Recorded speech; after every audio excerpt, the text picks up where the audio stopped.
Hello അസ്സാം വലൈക്കും. അപ്പോൾ ഒരു പ്രൊഡക്റ്റ് കൊണ്ട് ഇങ്ങനെ ഒരു ഗ്ലോയിങ് സ്കിൻ കിട്ടുന്ന ക്രീം ഏതാണെന്ന് നോക്കിയാലോ. അപ്പോൾ നമുക്ക് കാണാം. അപ്പോൾ ഞാനിപ്പോൾ ഫേസിൽ യൂസ് ആക്കിയിരിക്കുന്നത് റെനയുടെ എവറിഡേ ഫേസ് ബ്രൈറ്റനിങ് ക്രീമാണ്. ഇതിൽ സിറവും അതുപോലെ തന്നെ ഗ്ലൂട്ടാത്തയോണും ഹൈലറോണിക് ആസിഡും നയാസിനമൈഡും ഒക്കെ അടങ്ങിയിട്ടുള്ളൊരു ക്രീമാണ്.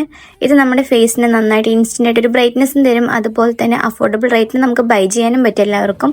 ഓൺലൈൻ സൈറ്റിൽ എല്ലാത്തിലും ഇതിൽ അഫോർഡബിൾ ആയിട്ടുള്ള റേറ്റിന് നമുക്ക് അവൈലബിൾ ആണ്. MRP പ്രൈസിനേക്കാളും നമുക്ക് കുറഞ്ഞ റേറ്റിൽ കിട്ടുകയും ചെയ്യും. അതുപോലെ ഇത് ഭയങ്കര non sticky and light weight ആണ്. ഈസി ടു ബ്ലെൻഡബിൾ ആണ്. നമ്മൾ പെട്ടെന്ന് യൂസ് ആക്കുമ്പോൾ തന്നെ നമ്മുടെ സ്കിന്നിന് ഇൻസ്റ്റൻ്റ് ആയിട്ട് ഒരു ബ്രൈറ്റ്നസ് നമുക്ക് കാണും. കണ്ടില്ലേ എത്ര ലൈറ്റ് വെയിറ്റ് ആണ്. കാണുമ്പോൾ നമുക്ക് നന്നായിട്ട് പൊട്ടിയടിച്ച എഫക്റ്റ് ഉണ്ടെങ്കിലും അത് നമുക്ക് സ്കിന്നിനോട് നന്നായിട്ട് മാച്ചായിട്ട് നല്ലൊരു ബ്രൈറ്റ്നസ് വരുന്ന കളറായിട്ട് ഇൻസ്റ്റൻ്റ് ആയിട്ട് മാറുകയും ചെയ്യും. അതുപോലെ തന്നെ നമ്മൾ സ്വെറ്റ് ആയാലൊന്നും അത്ര പെട്ടെന്ന് പോയില്ല സ്കിന്നോട്. ചില ക്രീംസ് ഒക്കെ യൂസ് ആക്കുമ്പോൾ ഫേസ് നല്ലൊരു ഗ്രേയിഷ്